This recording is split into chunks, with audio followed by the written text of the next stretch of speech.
Hello, hello, hello. This is Gresh from the I Am CEO podcast, and I have a very special guest on the show today. I have Christina Rowland of ChristinaRowlandConsulting.com. Christina, it's awesome to have you on the show. Hi, thanks so much for having me. I'm so excited to be here. No problem. Super excited to have you on as well. And before we jumped in, I want to read a little bit more about Christina so you can hear about all the awesome things that she's doing. And Christina is a life and leadership coach, a fitness industry consultant, and a group fitness instructor. She uses an ontological coaching method to help her clients create the lives that they have always dreamed of having. Christina is an advocate for those with alopecia and uses her platform to connect with and support others who are experiencing hair loss. Christina, are you ready to speak to the IMCO community? Yeah, super excited. Awesome. Let's do it. So I know I touched in a little bit when I read your bio, but I wanted to hear a little bit more on how you got started. Could you take us through what I call your CEO story, and we'll let you get started with all the awesome things you're working on?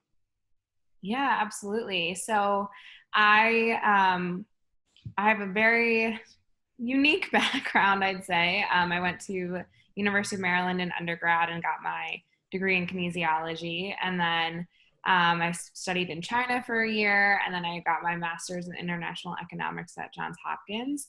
And from there, I went into government consulting, working for PricewaterhouseCoopers. And when I got that job, I thought it was my dream job. I thought that I was going to be set for life. I had achieved what my parents and people around me had defined as success my whole life. And I was like, you know what? I'm going to make partner and die here. I did it. I'm ready to go. And I hated that job, and it didn't take me long to figure that out.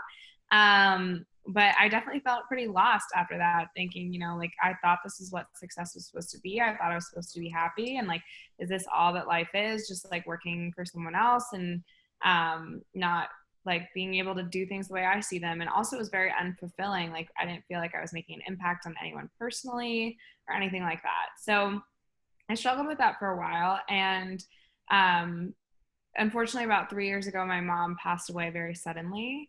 And as that does for many people, it forced me to reflect on my life and made me think about, I've been so unhappy here for so long. Why am I still staying here? So I took a little bit of time to make sure that I was not doing anything out of just my emotions or anything like that. And about 6 months later, I quit my job with no real plan. So from there, I toyed with different ideas. I went back into fitness full time because that's what I did in undergrad, and wasn't really sure where I wanted to go. And I started sharing my story on Instagram and started just, telling about what my experience with grief was, what my experience with alopecia was, what all of these different things. And someone reached out to me who's now a good friend and was actually my coach for a little bit, but was like, hey, let's grab coffee. And have you ever wanted to be a life coach? Because I think you'd be great at it. So from there, basically the rest is history. I joined this life coaching program called Accomplishment Coaching, certified by the International Coach Federation. And I went through a year-long training program to become a life coach. And it was definitely the best decision I've ever made. Completely changed my life personally and professionally, of course, as I started my business while I was in the program. And now I'm on the other side of that program as well as a leader on the team, coaching other coaches and teaching them how to be coaches as well. So it's been really incredible, and it's everything I could have ever wanted, owning my own business and impacting people on a daily basis and being able to work for myself, create my own hours, create my own schedule. And it's really been great. Awesome. Well, I'm definitely obviously sorry to hear, about your mom, but I'm glad at least like you were able to kind of take that time to kind of reflect and be able to kind of understand if I'm exactly where I want to be and do I really enjoy the job. And it sounds like, and definitely correct me if I'm wrong, I often believe sometimes when we're in bad experiences or less than ideal experiences, maybe a better way to say it, when we get to where we truly want to be, we feel fulfilled. It really magnifies that so much more because you really get to understand both sides of the coin, so to speak. Yeah, for sure. I mean, I would do anything to have my mom back, but I definitely feel really lucky to be where I am now, and that drove me to make a change. And then Mhm. I didn't stay where I was. So Yeah, absolutely. That makes so much sense. And I know you touched on it a little bit with what you're doing with for clients. Could you just drill down a little bit deeper? Let us know exactly like how you support the clients and what exactly that process sometimes looks like. yeah, absolutely. So I mostly do one-on-one life coaching. I do some group coaching as well. Uh, but my clients generally come to me with a host of different things that they want to work on in their lives. But my what I truly believe is that almost everything comes down to self-love and believing that you are worthy and capable of having and accomplishing anything that you want. Almost every client I've ever had has had a lack of that in some area, even if they don't think that they do. There's some story that's been ingrained in them since they were young that has been telling them that they aren't capable of achieving what they actually want. So they unknowingly settle for something lesser than, and then they're left unhappy, left unfulfilled, and they don't feel like they can get out of that.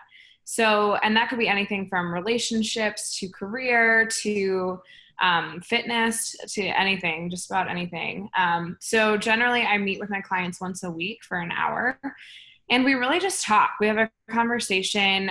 They bring a coaching request every week, and it's like whatever they want to work on. It could be something broad to I want to work on a career change, to something small. Like I had a fight with a friend and I want to talk specifically about that and get through that. So it could be a range of things, but we just talk through the hour and I ask them pointed questions in order to get to the root of everything. And we really drill it down to understanding what's actually going on underneath the surface there.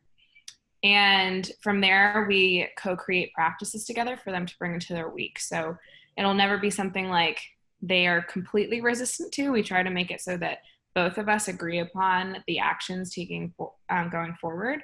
But generally, it could be anything from just noticing where a situation or a feeling comes up in their life to the actual action like journaling or going out and doing something or talking to someone, whatever is actually going to help move their goals forward. So yeah, and I generally work with clients for about 6 months, if not more, and it's really really awesome. Yeah. Nice. Yeah, I absolutely love that. And I've actually been to some accomplishment coaching, I guess, classes or something or events, and it's really a phenomenal program. And I think that really understanding what kind of stuck out to me was that word co-create, because I think so many times, and definitely correct me if I'm wrong, when you're able to kind of drill down and understand what exactly might be the underlying, I don't want to say issue, but whatever can help the person get to where they want to be, a lot of times people forget that the coach provides that opportunity for you to kind of be coached up in order to execute those problems. And it's not something that you just have to do X, Y, and Z. It's something that's co-created and you kind of are a partner in what it is that they want to accomplish. Yeah, absolutely. We try to make sure it's always something that comes from both sides, if not even just instigated by the client, Mhm. because and we also never call it homework, right? Because Yes. we all have some that can be a very disempowering story for many people.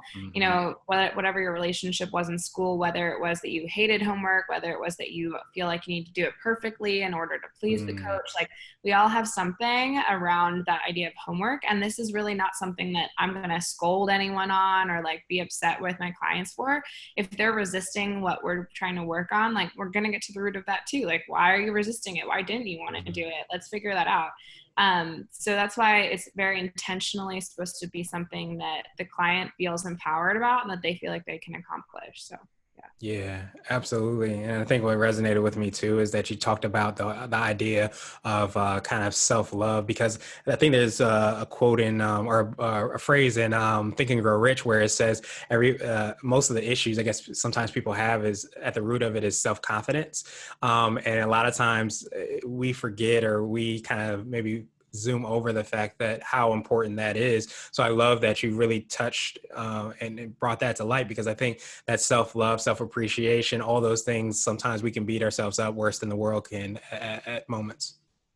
Yeah, absolutely. Absolutely.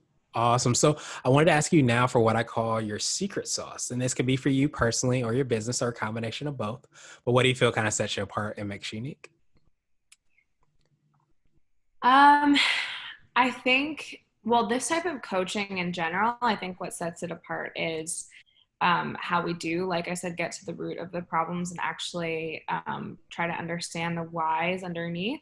I think when some people think of life coaching in general, they think of someone coming around to tell them, do this, do that, don't do this, don't do that. This is how you get organized. This is what you need to do to succeed, that kind of thing, or read a self help book or whatever it is. And I relate to it as kind of like if someone wants to lose weight, for example, you can Mm-hmm. tell them, here, eat this, exercise X amount of times, do these exercises. But if they don't actually change the way that they relate to their body, the way that they relate to food, the way that they relate to exercise, like their resistance to all of that, if you don't actually change any of those relationships, they could stop a few weeks down the road and completely revert or just not keep going, right? So it's the same thing with anything in your life. You need to actually be able to understand what's going on and why you're having so many problems changing X, Y, Z behavior in order for it to actually stick and make a change. So I think that's what really sets this type of coaching apart. Me personally, I think one is my emphasis on self-love. I think that's like so huge and so big. And I think that's something that, like I said, goes into every single areas of our lives. Um, and then also just the fact that I'm very unafraid to call you out. I'd like to I like to say that my coaching style is very much from a place of like empowered tough love. Like I'm always gonna like validate how you feel and always tell you that like it's totally okay and you like can be who you are like in the space, but also like how can you change what moving forward to change what you actually want to happen. So yeah, I think that's, to oversimplify it, that's I'd say that's my secret thoughts. No, I absolutely love that, and I think especially that kind of uh, realizing exactly where you're trying to go and where your clients are trying to go is so important because, as you mentioned, like even within our lives, sometimes we will tell ourselves a certain story of why we can't do something or why we're unable to accomplish that. But I think being able to have somebody that's in your corner that's going to tell you not what you always want to hear, not what's always kind of in sunshine and rainbows, but actually what you need to possibly hear to be able to get, but acknowledge, of course, the real feelings that you might have at that moment is so important because I think somebody who does want to do better, they ultimately want to have that happen. And we sometimes just need the people around us to be able to help us do that. Yeah, absolutely. And I think that we all have a tendency to run to our friends or family. And like, definitely we have those certain friends, certain family members that will tell us what we need to hear and everything. But we as people are really good at enrolling or getting people to buy into what we're saying and what we're, especially people who love us already, right? Like if we frame something a certain way, if we give the details we only want to give, we're really good at getting people to buy into what we believe. It's very easy to get your girlfriend to be like, oh man, you're right, he sucks, like whatever it is. And it's my job as a coach to both love you and to see what you're not telling me and to see what else is going on underneath and to call you out on it and to Yeah, not absolutely. get involved with that story. Exactly, exactly. It's very, very important. Do you feel like, because I know you mentioned obviously you have that fitness background, but I think, somebody that might be trying to lose weight or gain weight or whatever their fitness goal might be, do you feel like it's that background has helped you in this? Because it kind of sounds like when somebody might have that as a goal, it might just not be that goal. It might be something deeper, and you really have to understand those kind of underlying things that you kind of referenced before. Yeah, absolutely. I think that's a huge part of it too. I mean, with our physical bodies, there's so much external pressure and external stories that we've been told that play into the way we feel about our bodies. And so that's a huge part, unpacking all of that as well and understanding what we actually believe and how that plays into our behavior. So yeah, it's all connected. It's all the same. Yeah, nothing's in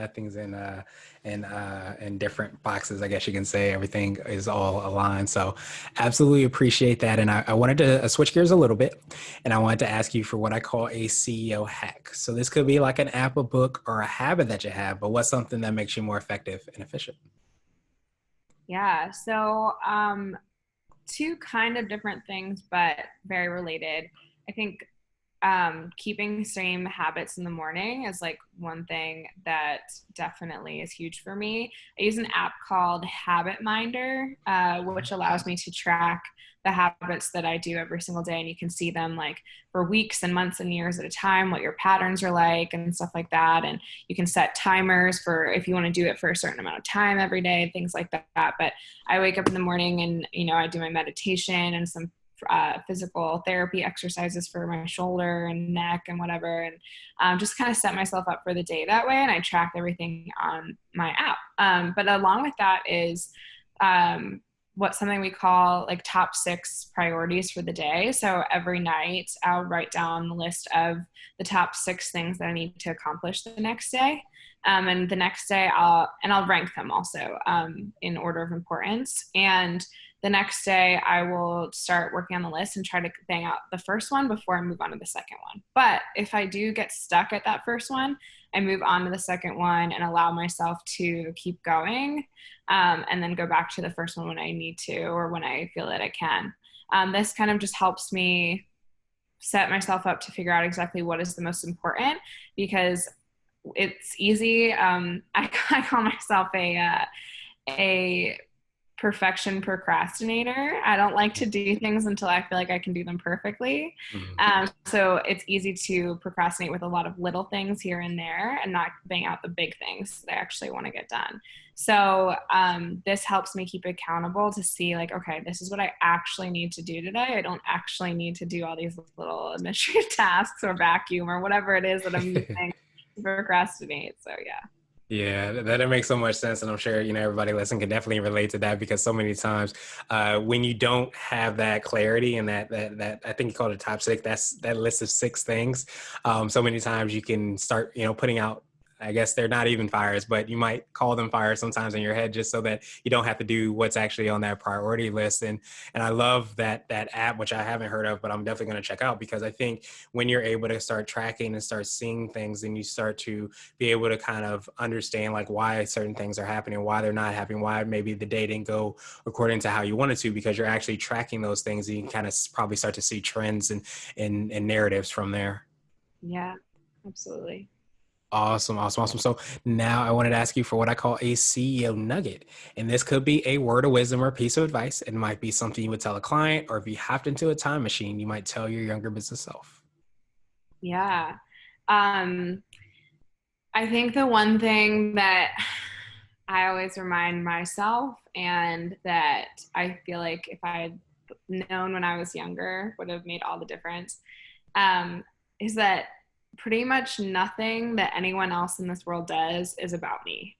Mm, We tend to make other people's actions mean something about us as people, whether it be that person who rejected us, that job we didn't get, even just like the person on the road who flipped us off or whatever. It's mm, pretty much never about you. It's always about the other person. It's what they have going on in their life. It is what is going on in their head. It's their survival mechanisms, their defense mechanisms that are making them scared and running away. Whatever it is, it's almost never about you. And that has just allowed me to free up so much mental energy and also allowed me to focus on self love. I used to make like especially romantic rejections mean so much about me as a person, and I didn't actually believe people when they said like, hey, you're amazing, but I really can't commit right now, or I don't have the time to date right now, or like I can't give you what you need right now. I used to make that mean something about me. Well, why not believe that they're telling the truth, right? Like, and so I flipped the script and I was like, you're right. You know what? I'm so amazing and I deserve all the time in the world. So thank you for letting me know, yeah. because it's not about me. And that has just allowed me so much more access to self love and freedom. Yeah, absolutely. And I think so many times we forget like we have I guess finite resources or finite energy, and wherever we're putting our energy, we're automatically taken away from potentially loving ourselves even more. And I love how you said the phrase flip the script, because I think so many times we don't realize we can change that. We don't realize that if we think that everything is about us, we see that in us, that doesn't have to be how everything's going to be going forward. So I love, obviously, that you've been able to do that, but it sounds like you're able to help so many other people do that as well too, to understand that a lot of times, and most of the time, as you said too, it has nothing to do with us. And I think that, as you said, it's something that's very, very freeing, and we can focus on loving ourselves even more. Yeah, absolutely. Awesome, awesome, awesome. Well, Christina, wanted to ask you my absolute favorite question, which is the definition of what it means to be a CEO. And we're hoping to have different quote unquote CEOs on the show. So, Christina, what does being a CEO mean to you? Um, Being a CEO means to me, it's honestly for me a lot about the little things. Definitely, big thing is like being able to make the decisions and being in charge of my own company and my own schedule and stuff like that. But one thing that I always like hated about working for someone else was honestly just eating out of Tupperware every meal and like not having control of my schedule in that way, like having to report to someone else and have someone breathing down my neck about where I was, when I was. I couldn't come home in the middle of the day to like walk my dogs or anything like that, or take a break here, take a break there.